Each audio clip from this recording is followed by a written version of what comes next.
پدر اسطوره از آسمان است. پدر گنجینه در این جهان است.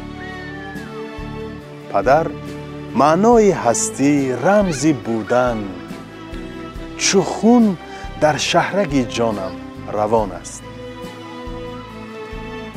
پدر صندوق از اسرار پنهان.